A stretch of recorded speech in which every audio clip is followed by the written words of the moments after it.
Download aplikasi Tarbiyah Sunnah di handphone Anda. Tersedia di Google Play dan App Store.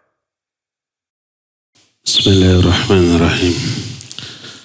Assalamualaikum warahmatullahi wabarakatuh. Alhamdulillah. Wassalatu wassalamu ala Rasulillah wa ala alihi wa ashabihi wa mawalah wa ba'd. Hadirin jamaah Masjid Al-Muhajirin di Cimahi Selatan yang Allah muliakan, para pendengar Radio Tarbiyah Sunnah Bandung. Kita kembali berjumpa mengangkat tema yang cukup horor, misteri di balik kematian. Misteri itu maknanya hal-hal yang kita tidak ketahui. Tapi itu terjadi, tidak terlihat oleh kita, tidak terdengar, tidak terjangkau oleh panca indera, tapi benar-benar terjadi dan teralami, terasa, terlihat, terdengar oleh orang yang akan mati saja. Wajib kita percayai beberapa misteri ini karena diterangkan oleh Allah dalam Al-Quran dan dalam hadis-hadis yang sahih. Misteri pertama yang terjadi di balik kematian adalah misteri pertama yang akan terjadi, teralami oleh orang yang akan mati adalah kehadiran para malaikat. Ada 3 jenis malaikat yang hadir. Pertama, malaikat rahmat. Bila yang akan mati ini orang mukmin, calon ahli surga. Kedua, malaikat azab. Kalau yang akan mati ini orang kafir atau fajir.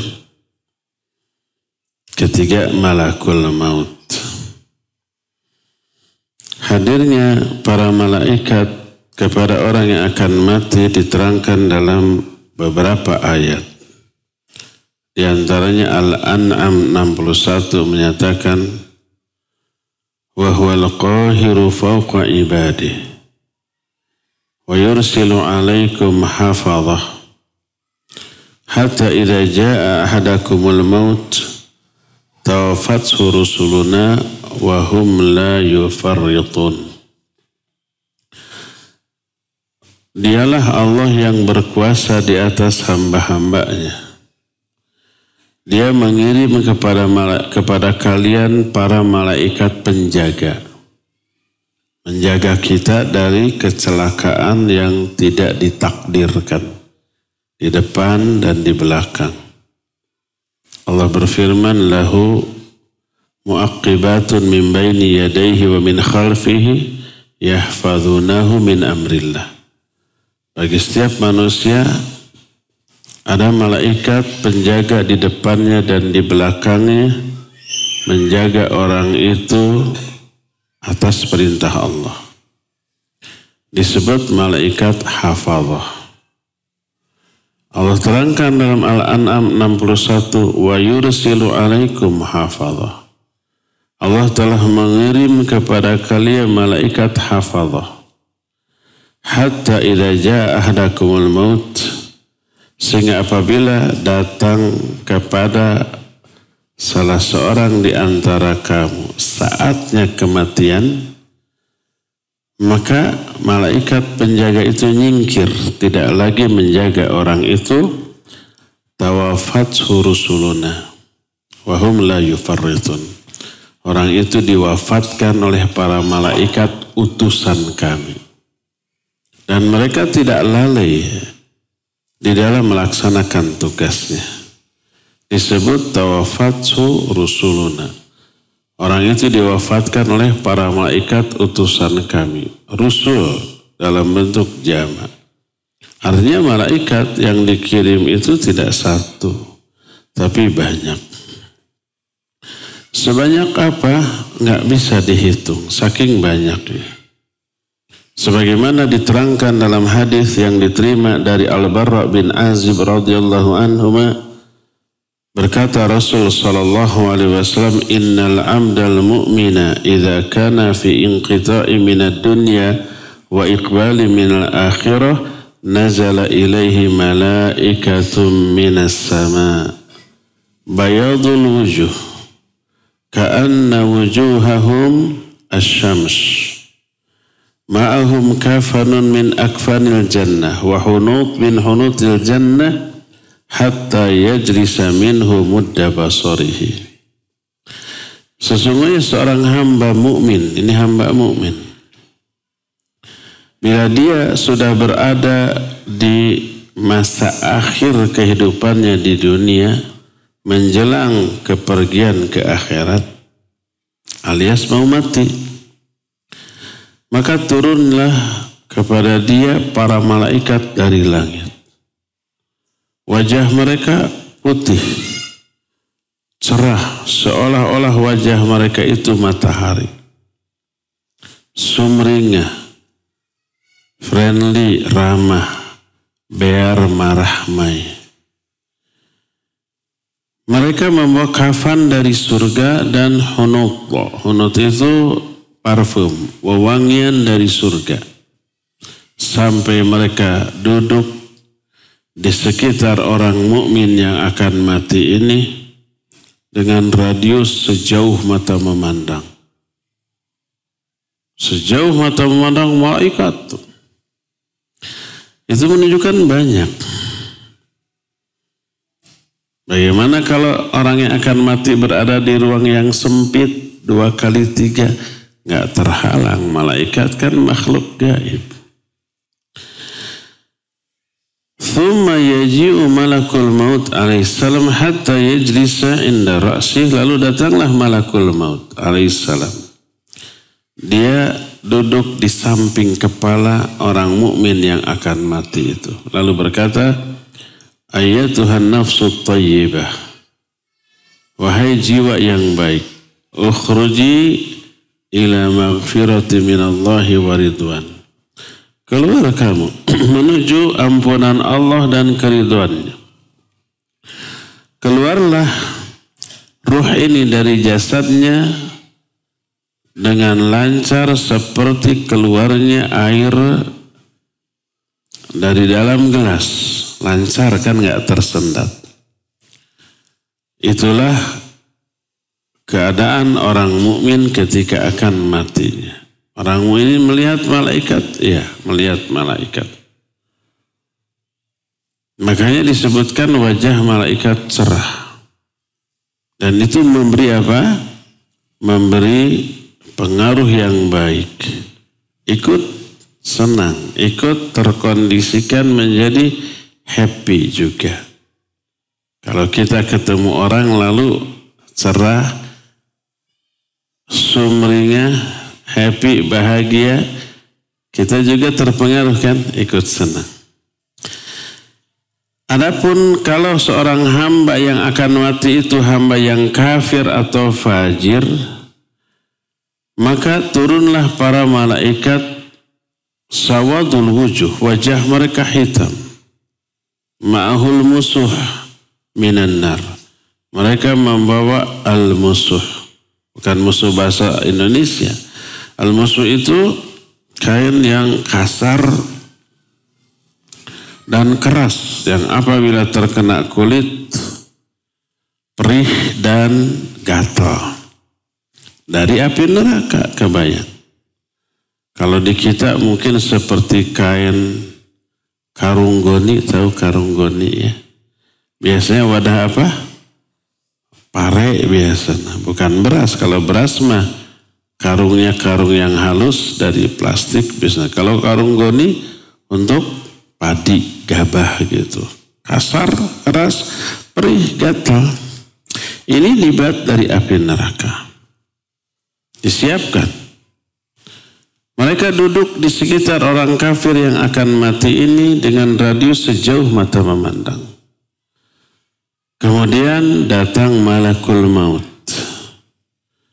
duduk di samping kepala orang kafir yang akan mati ini lalu berkata, ayyatuhan nafsul khabithah ukhruji ila sakhati minallahi wa ghadabi. Wahai jiwa yang buruk, keluar kamu menuju murka Allah dan kemarahannya. Maka keluarlah si ruh itu nongongan dia untuk keluar, dicabut oleh malaikat maut. Seperti dicabutnya safud dari kain wol yang basah. Safud itu besi, batang besi yang ada cabang-cabang besinya. Nancap di kain wol yang basah. Pas diangkat, apa yang terjadi? Ngait, susah. Dan kain wol yang basah kuat. Maka ketika dicabut nyangkol. Tapi ketika cabutannya kuat, terputuslah serat-serat kain wol itu. Seperti itu ruh yang dicabut dari diri orang kafir sehingga putus pulalah bersamaan dengan dicabut ruhnya itu, putuslah urat-urat dan syaraf-saraf orang tersebut. Itu menimbulkan sakit yang tidak terkira.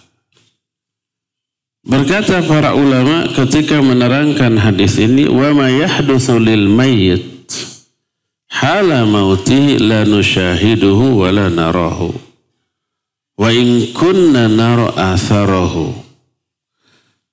Apa yang teralami oleh si mayit ketika akan mati, kita tidak saksikan, tidak kita lihat.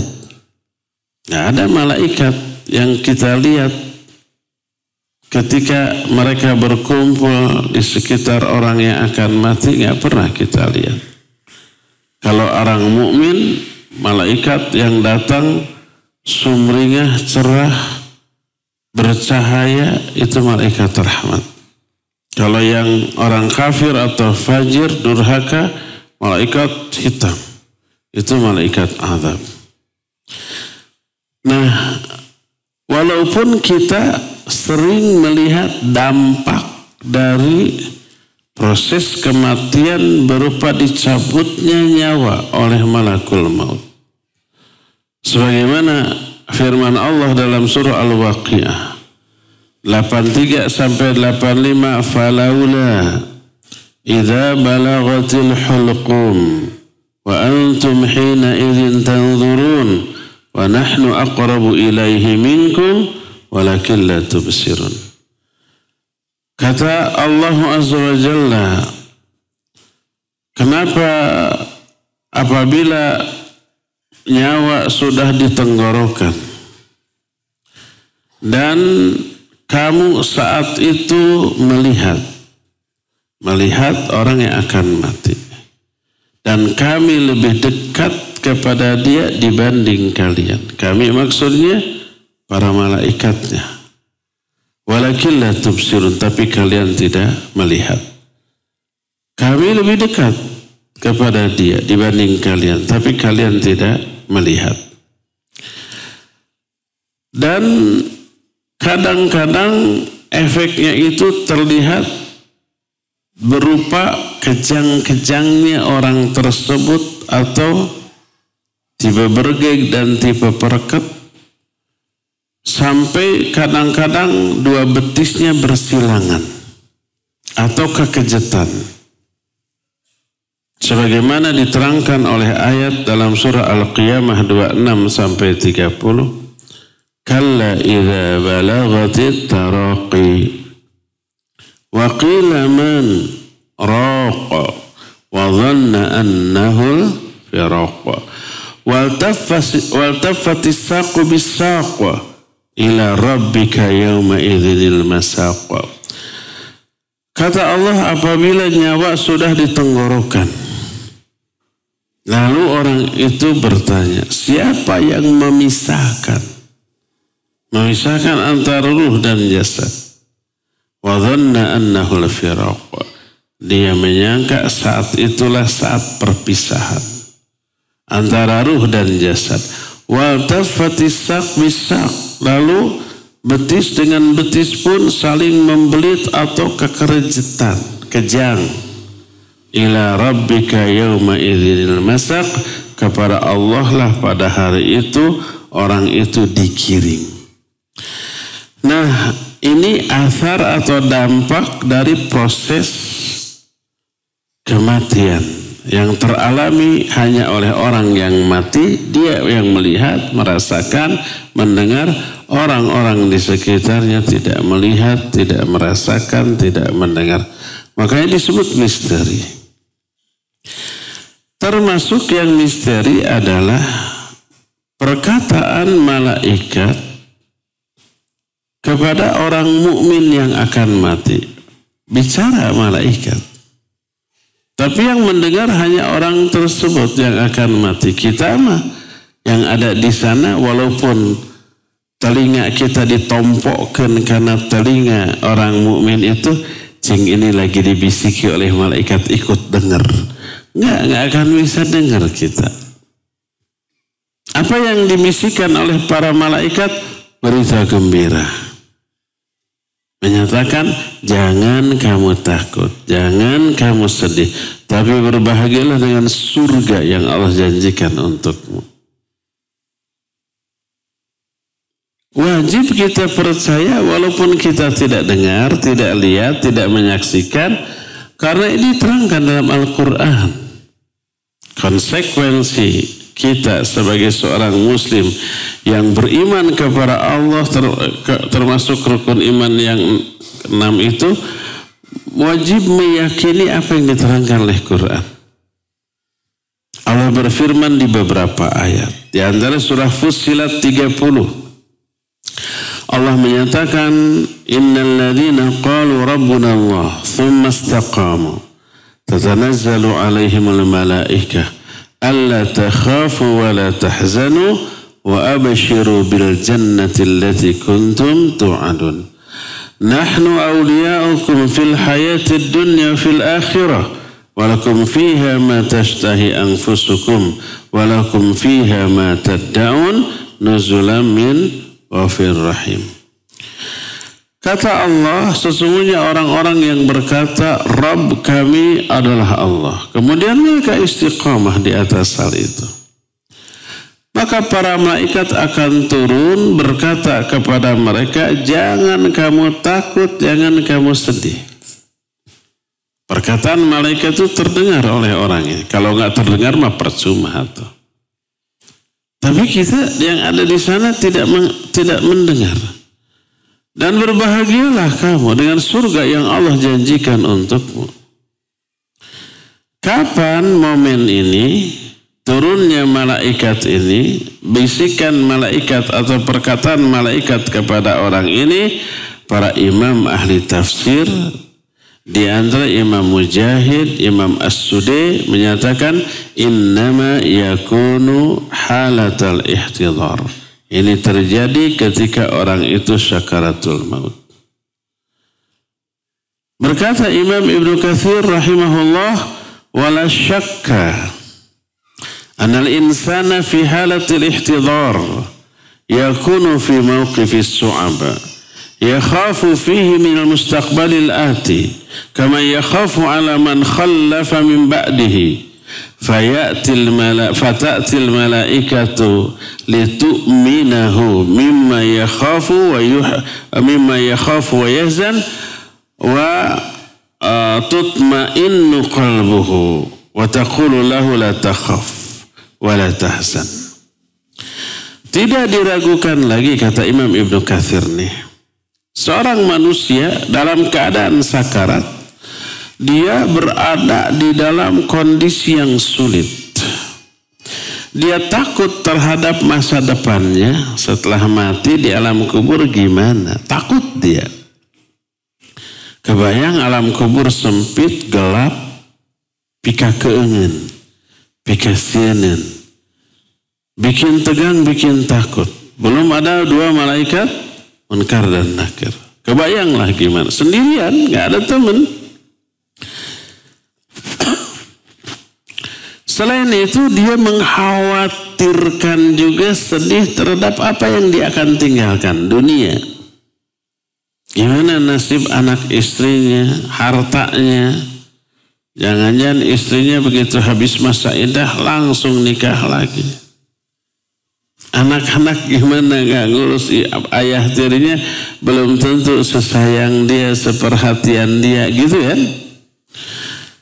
Sedih terhadap apa yang akan ditinggalkan, khawatir terhadap apa yang akan dihadapi. Dalam kondisi bimbang seperti itu. Datang malaikat memberi keamanan terhadap apa yang ditakutinya, memberi ketenangan terhadap apa yang disedihkannya. Dengan mengatakan la takhaf minal mustaqbalil ati fil barzah wal akhirah.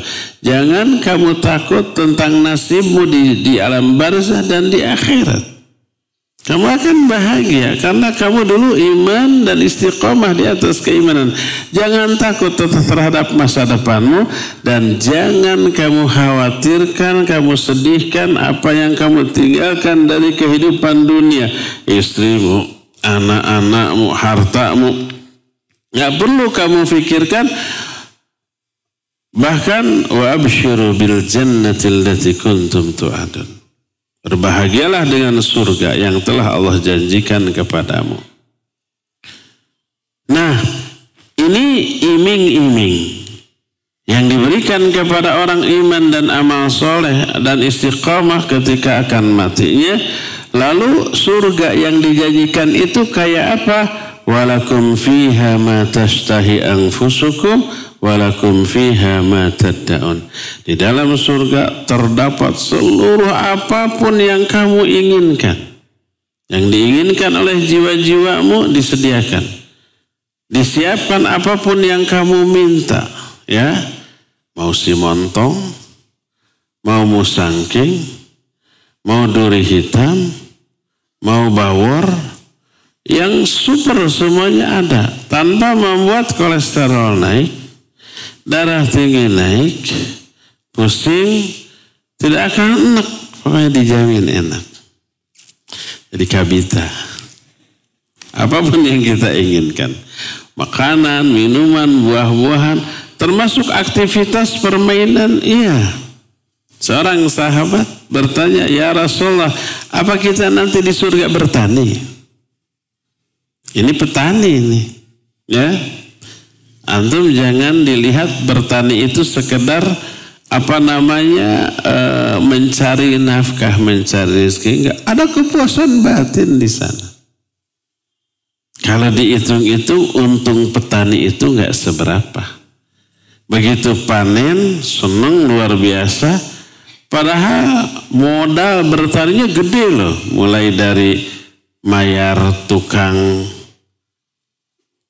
macul, ya, mayar tukang wuluku, bahkan di wuluku kumunding. Sekarang traktor, ya. Setelah di wuluku digaru. Setelah digaru, bukan digaruan, digaru gitulah. Terus tandur macam-macam tuh. Itu bayar orang. Ya, orang itu dibayar dengan uang, ya dikasih juga makanan. Terus untuk makan siang, makan pagi mah biasanya makan selisih, makan siang dikasih, nanti sore diantar ke rumahnya dikasih lagi makan. Tiap hari begitu tuh. Memang kalau hitung per hari nggak seberapa, puluhan ribu, 100 ribu. Coba berapa lama? 3 bulan sampai panen begitu terus keluar uang banyak. Tapi pas panen, bangganya, senengnya, nggak dihitung tuh. Modal keluar dengan hasil panen, pokoknya banyak gitunya. Pas panen padinya dijual nggak seberapa. Dihitung-hitung mungkin plus-plus gitunya. Modal sekian, hasil sekian, tapi ada kebanggaan. Ya Rasulullah, apa kita bertani? Iya, kata Nabi SAW. Kalau dia menginginkannya. Tapi saat itu dia menanam, saat itu dia menebar benih, saat itu jadi dan melimpah panennya dengan limpahan yang di luar perkiraan orang itu lalu banggalah dia dengan itu. Gitu tuh. Bisa. Walakum fiha ma tashtahi anfusukum. Walakum fiha ma taddaun. Ya. Bisa nggak di sana minta rokok? Saya ragu perokok bisa masuk ke sana. Bisa nggak orang yang tukang teler di sana, di sini tukang teler, tukang judi, saya mau judi di sana kecanduan judi. Saya ragu penjudi bisa masuk sana. Jadi bisikan para malaikat kepada orang tersebut terdengar. Tapi kita tidak mendengar. Maka itu misteri. Ya. Termasuk apa yang dilakukan oleh para malaikat kepada orang muslim durhaka. Ketika mau matinya, itu dibentak loh. Itu dicela loh. Ditanya, ada dialog antara malaikat dengan orang tersebut. Yang hanya didengar, dialami oleh orang itu, kita yang ada di sana nggak mendengar. Tapi wajib kita mempercayainya, meyakininya karena diterangkan oleh Allah dalam Al-Quranul Karim. Di antaranya Al-Quran surah An-Nisa ayat 97, innal ladzina tawafatsumul malaikatu zalimi anfusihim qalu fima kuntum qalu kunna mustad'afina fil ard qalu alam takun ardullahi wasi'atan fatuhajiru fiha faulaika ma'wahum jahannam wa sa'at masira. Sesungguhnya orang-orang yang diwafatkan oleh para malaikat dalam keadaan sedang menzalimi diri sendiri.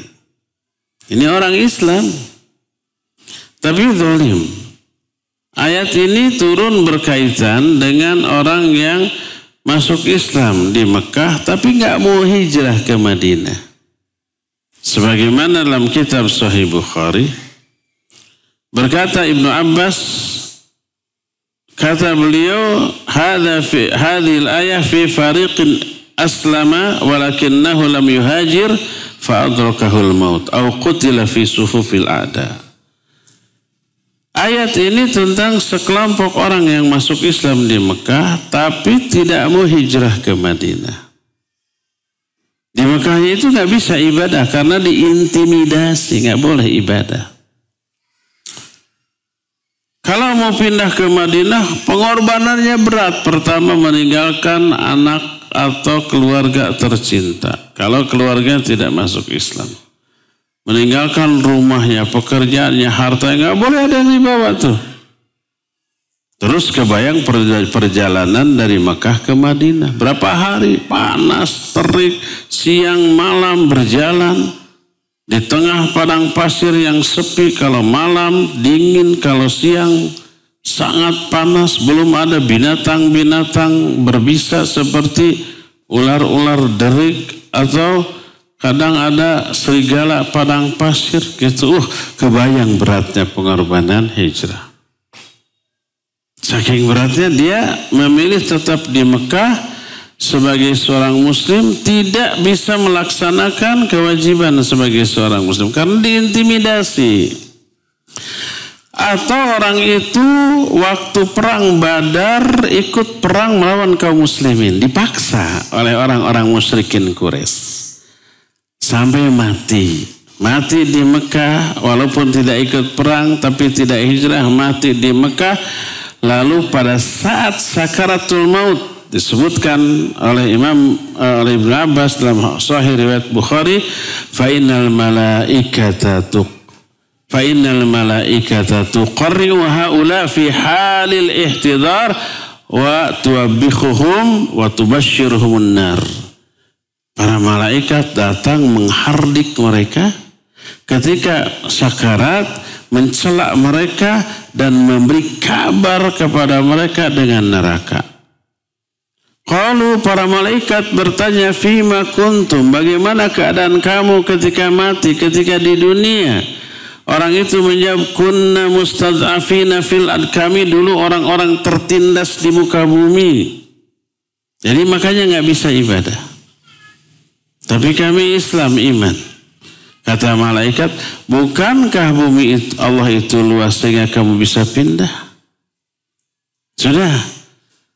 Putus argumentasi mereka nggak bisa diam, mati kutu, nggak bisa diam, nggak bisa jawab lagi, mati kutu. Apa kata Allah? Faulaika ma'wahum jahannam wasa'at masyira. Tempat mereka di jahannam. Dan itulah seburuk-buruk tempat kembali. Jadi dialog itu ada. Tapi kita yang ada di sana tidak mendengar. Termasuk khusus untuk orang kafir ketika matinya, dicabutnya nyawa orang kafir itu sambil dipukuli wajahnya, dipukuli bokongnya juga. Sakit nggak? Itu pukulan malaikat loh. Jangankan malaikat, sok kita aja yang mukul wajahnya.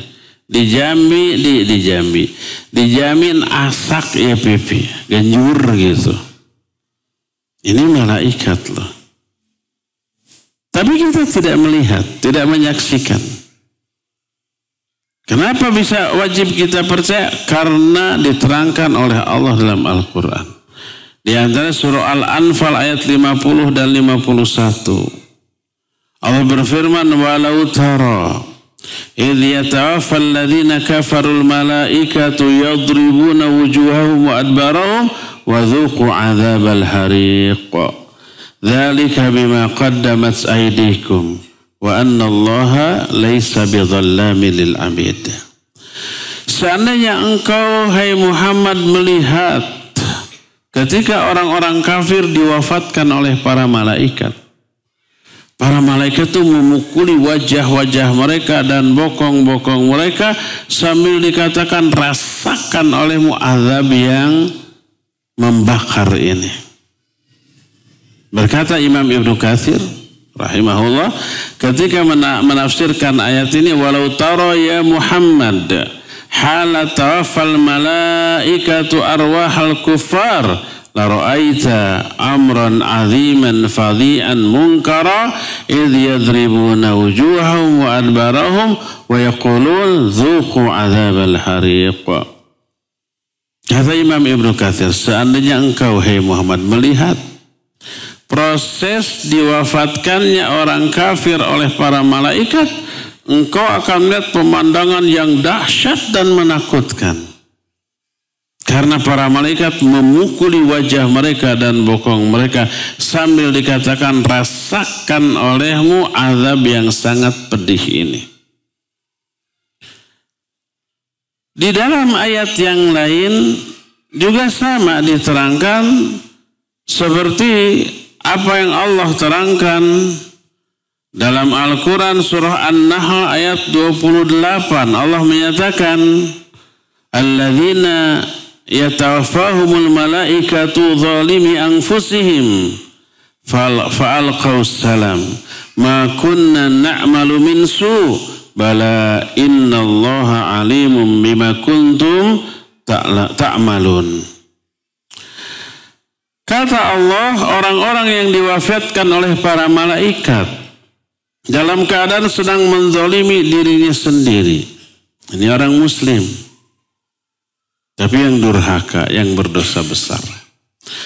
Pekerjaannya di dunia, tunggul dirurut, catang dirumpat. Dia muslim.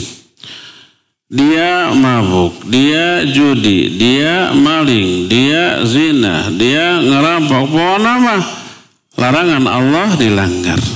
Banyak melakukan keburukan. Berarti zalim kepada diri sendiri. Karena perbuatan itu mencelakakan diri dia sendiri. Menyenangkan sesaat, tapi penderitaannya abadi. Lalu ketika para malaikat itu mau mencabut nyawanya, kata orang itu, ma kunna na'mal min su, kami belum pernah melakukan keburukan. Tidak pernah melakukan dosa. Tengaku.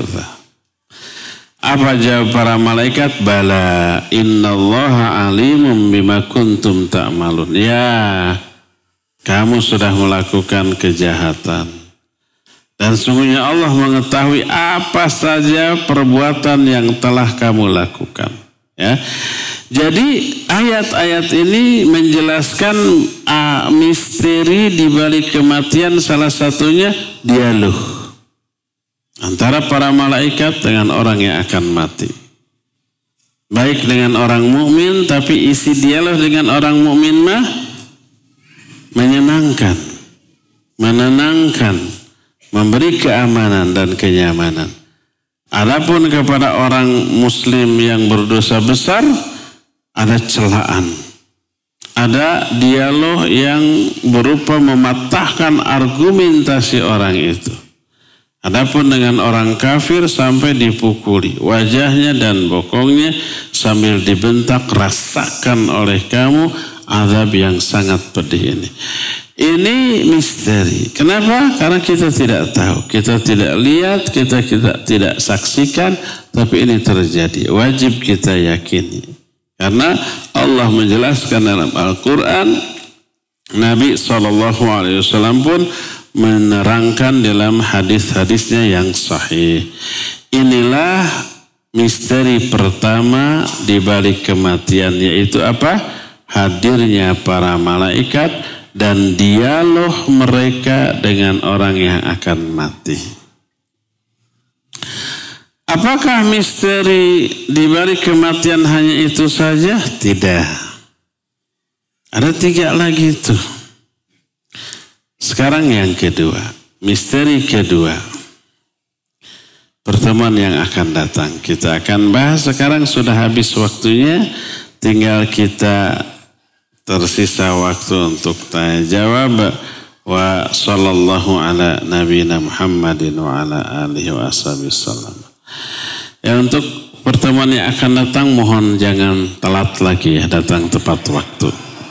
Biar waktunya agak luang.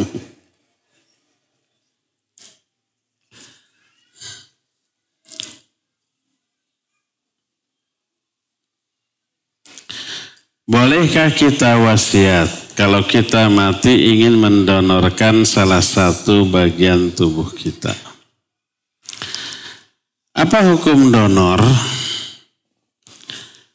Donor itu kan banyak, ada donor darah, donor mata, donor ginjal, donor jantung, macam-macam ya. Boleh enggak?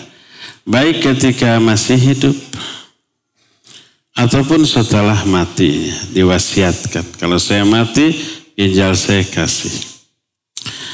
Wallahu a'lam bishawab. Belum ada kejadian itu di zaman Nabi SAW. Sehingga tidak ada nas, ayat, hadis, atau ucapan para sahabat. Tapi kejadian ini sekarang ada dan ditanyakan kepada para ulama. Ini murni ijtihadiyah. Ustaz nggak boleh menjawab dengan pendapatnya karena dia bukan mujtahid. Pernah ditanyakan kepada Syekh Al-Utsaimin rahimahullah, boleh nggak mendonorkan bagian dari tubuh kita? Beliau menjawab, kalau bagian dari tubuh kita yang didonorkan itu, pertama tidak memberi madarat, yang kedua bisa diproduksi lagi oleh tubuh, maka dibolehkan. Tidak membuat orang itu cacat. Seperti donor darah. Ketika darah dikeluarkan, apa kita jadi kekurangan darah? Tidak. Iya, seketika itu. Pasti kurang. Tapi nanti akan diproduksi lagi darah baru, segar yang lebih baru gitu kan. Akhirnya itu yang membuat sehat. Dan ketika diambil, ingat, ketika ada diambil, darah-darah lain kesedot. Dan itu bisa memberi efek beredarnya lagi darah kita di pembuluh darah kita. Bisa memperlancar. Nah makanya konon kata ahli kesehatan donor darah itu bagus apa sehat? Bagus dan sehat. Nyeri itu ya meesan. Leles kalau saya tidak leles. Tapi ada yang leles sampai mau pingsan ada tuh. Tergantung kondisi tubuh orang itu ya. Kalau darah boleh didonorkan. Karena dia diproduksi ulang. Adapun yang lain seperti ginjal, seperti jantung, seperti kornea mata tidak bisa diproduksi lagi. Maka tidak boleh didonorkan. Maka kalau itu hukumnya tidak boleh, mewasiatkan itu berarti juga tidak boleh. Mewasiatkan itu berarti wasiat itu adalah wasiat yang maksiat, maka tidak boleh. Kalau dia berwasiat maka tidak boleh dilaksanakan sebagaimana wasiat-wasiat lainnya yang menyimpang dari syariat. Wallahu a'lam. Apakah setiap orang kafir saat kematiannya selalu menyakitkan? Karena ada mayit orang kafir, ada yang mati wajahnya tersenyum. Apa yang dijelaskan tadi itu adalah secara umum. Tapi tidak setiap orang mengalaminya. Tapi secara umum ya. Adakah orang kafir yang matinya tenang? Ada. Kenapa tenang? Ya ditenangkan oleh Allah. Kenapa dibuat tenang oleh Allah? Balasan atas kebaikan orang kafir yang belum terbalas di dunia. Jadi orang kafir pun kalau melakukan kebaikan dibalas oleh Allah dengan kebaikan juga. Tapi di dunia dengan harta, dengan jabatan, dengan pangkat, dengan kekuasaan, dengan popularitas. Ada nggak orang kafir tapi kaya raya? Banyak. Yang terkaya malah orang kafirnya.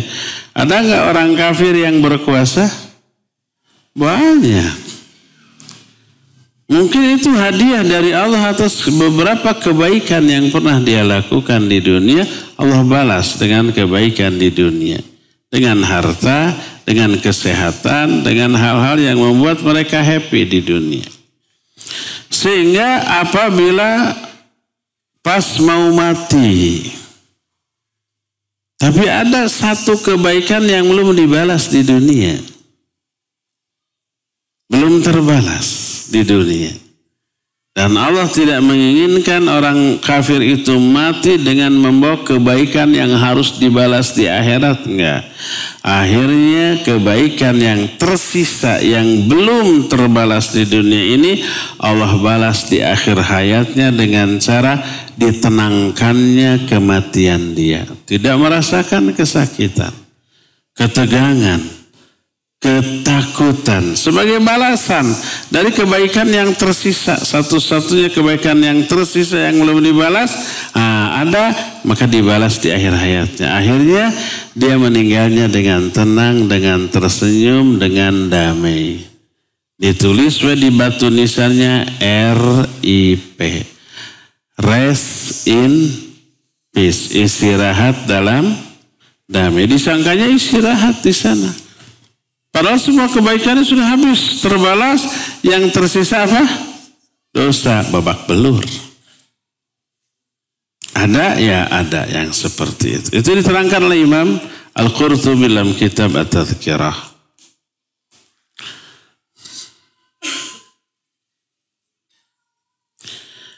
Apa hukumnya jika kita mengikuti kajian yang tidak nyunnah? Ya kalau tidak nyunnah akan banyak kesalahan, kekeliruan.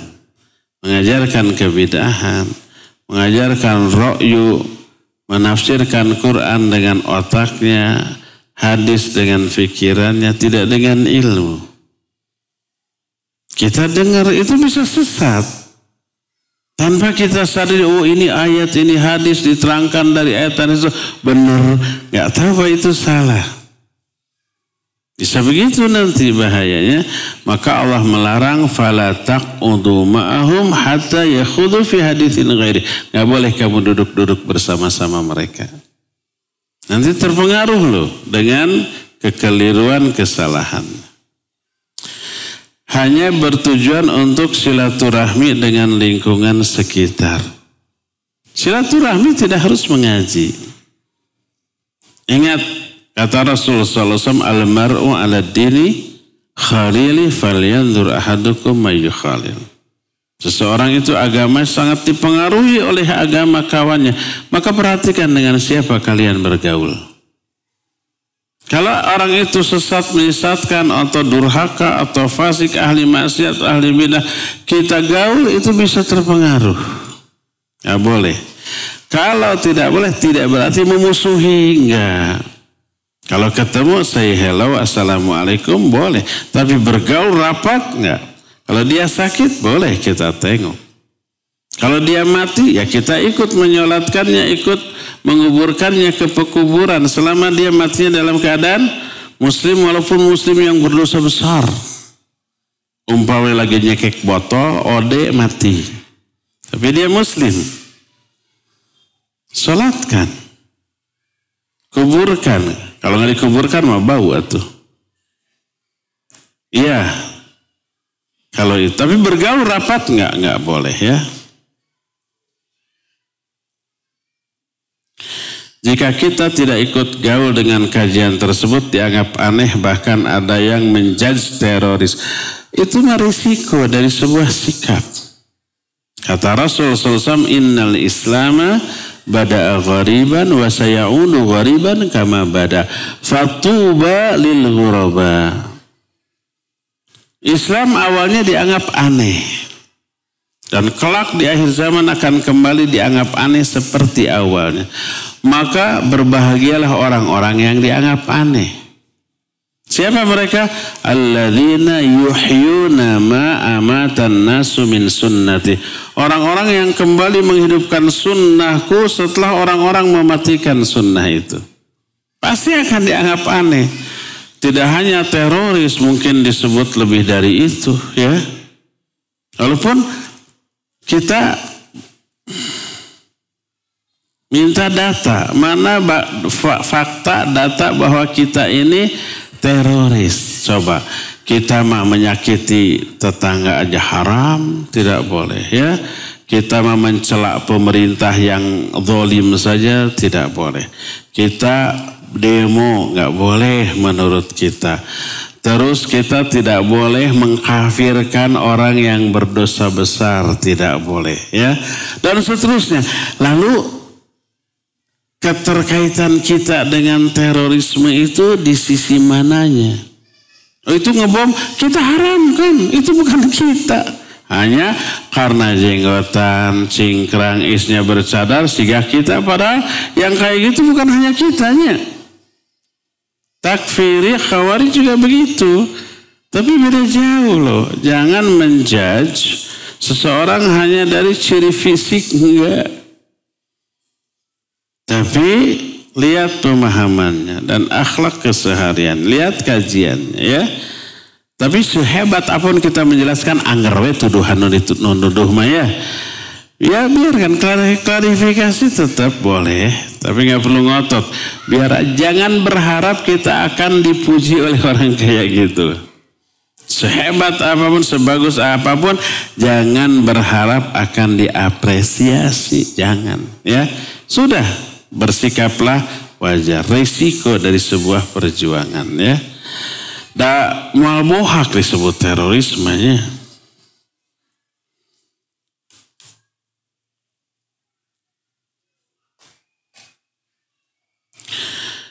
Apakah orang yang sering tertinggal terlewat sholat subuh karena tidur termasuk orang durhaka? Pisan durhaka nate. Azan subuh kedengaran tarik selimut ya. Pas bangun sudah jam 8 mah. Maka bukan durhaka lagi, pisan durhaka nate. Karena mengabaikan hak Allah, mengabaikan sholat.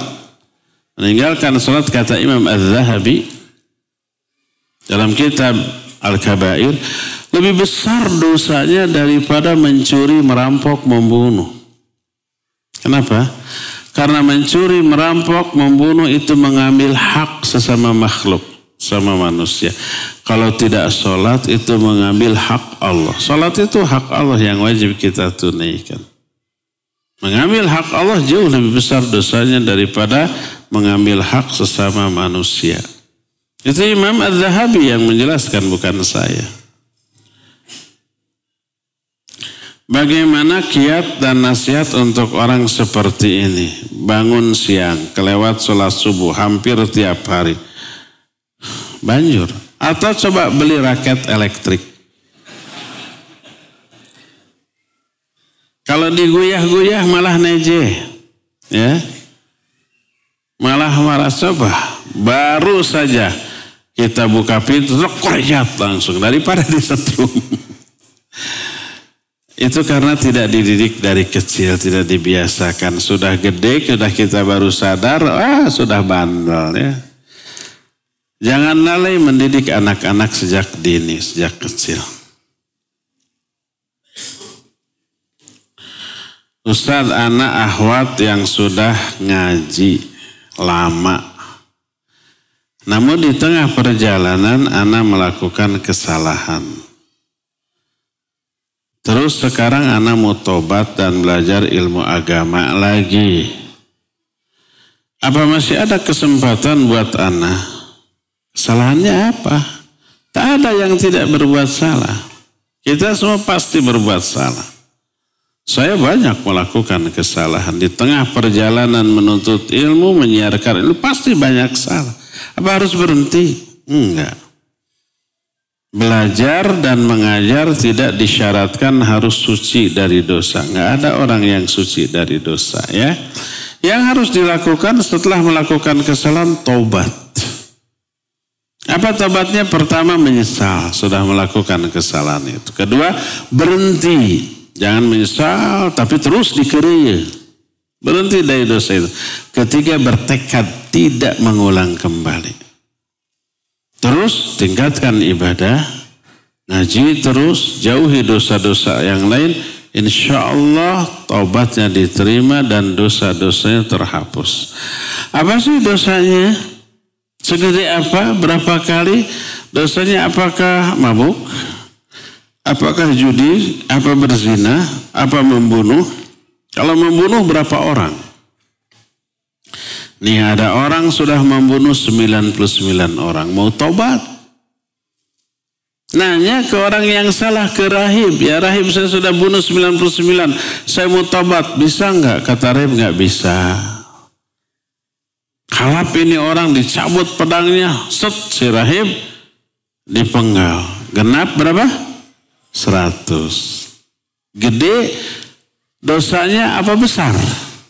Gede dan besar. Satu aja sudah segede apa gitu. Ini 100. Tapi semangat tobatnya tidak luntur. Lalu tunjukkan kepada seorang alim. Kata seorang alim, tidak ada yang menghalangi antara kamu dengan tobatmu. Tinggalkan lingkunganmu sekarang, pergilah ke negeri yang baik. Akhirnya orang itu pergi meninggalkan lingkungan yang buruk menuju ke lingkungan baru yang baik. Di tengah jalan orang itu apa? Mati. Berebut malaikat rahmat dengan malaikat azab. Datang rombongan malaikat rahmat membawa kafan dari surga cerah. Datang lagi rombongan itu tuh. Tapi dijamin dua malaikat nggak akan tawuran. Walaupun yang malaikat azab taat kepada Allah ya, tidak pernah maksiat walau sekejap. Kata malaikat rahmat, ini bagian kami. Kata malaikat azab, bagian kami, karena dia belum pernah berbuat kebaikan, baru akan taubat. Lalu Allah mengutus satu malaikat lagi yang melerai, ukur aja kemana lebih dekat. Kalau lebih dekat ke tujuan berarti milik malaikat rahmat. Kalau lebih dekat ke tempat asal, tempat yang buruk berarti milik malaikat azab. Diukur, Allah berfirman kepada bumi, hai bumi, ke tempat yang akan dituju mendekatlah, hai bumi, ke tempat yang ditinggalkan menjauhlah. Akhirnya lebih dekat ke sana, selamat. Itu 100 orang, segede apa dosanya yang sudah dibunuh? Tobat diterima. Apakah akhwat, ini akhwat ya, anak akhwat, iya. Akhwat ini membunuh, kalau sudah membunuh berapa orang? Oh enggak. Apakah judi, mabuk, berzina, itu di bawah membunuh dosanya. Kalau di atas itu saja diterima, bahkan 100 orang yang dibunuh, tobatnya diterima, apalagi yang di bawah itu ya. Cepat-cepat tobat, berhenti dari dosa, dan tinggalkan lingkungan buruk yang membuat dia kemarin terjerumus ke dalam dosa. Kakak ipar saya masih bekerja sebagai anggota band gitu, badan band berhubungan dengan musik. Oh, lagi ngetren nih musik. Sedangkan yang menerapkan dan mengetahui sunnah baru saya dan bapak saya. Sudah coba diberi info bahwa musik haram melalui postingan-postingan Islam. Nanti ada tandingannya, ada ustadz viral, boleh tuh, ada surat pemusik dalam Al-Quran. Ada tandingannya. Apakah ada pengaruh dan efek negatifnya kepada anggota keluarga? Ya kebayang nanti di rumah gumrang-gambreng. Nyetel, kita ngaji itu nyetel musik. Ya berantem ya. Jelas ada pengaruhnya. Saya merasa berpegang pada sunnah itu sangat berat. Iyalah, kalau enteng itu namanya bukan memegang sunnah, memegang kapas.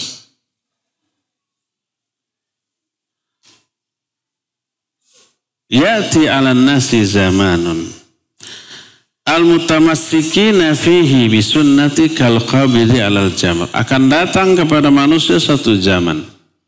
Orang yang berpegang teguh kepada sunnahku di zaman itu seperti memegang bara api, panas. Jadi kalau, namanya juga berjuang, kalau tidak ingin mengalami penderitaan, kanyeri, kaperi, bukan berjuang namanya. Kalau nggak mau berkorban, ya jangan berjuang. Kalau nggak mau berjuang, jangan berharap akan peroleh kemuliaan. Oleh karena itulah kemuliaan wajib diperjuangkan sekalipun harus berkorban. Salah satu pengorbanannya tadi ya, ada resistensi dengan lingkungan sekitar, ada gesekan. Kadang gesekan itu dengan orang terdekat, keluarga sendiri ya, atau tetangga atau kerabat. Asal kita tunjukkan kita istiqamah, aplikasikan dalam bentuk akhlak mulia, mereka nanti ngikut. Awal-awal menentang, aneh, lama-lama oh benar gini, ikut insya Allah ya. Itu yang harus kita lakukan. Itulah yang disebut istiqamah ya.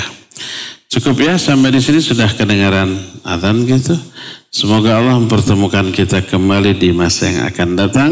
Subhanakallahum bihamdik asyhadu an la ilaha illa ant astaghfiruka wa atubu ilaik. Walhamdulillahi rabbil alamin. Wassalamualaikum warahmatullahi wabarakatuh.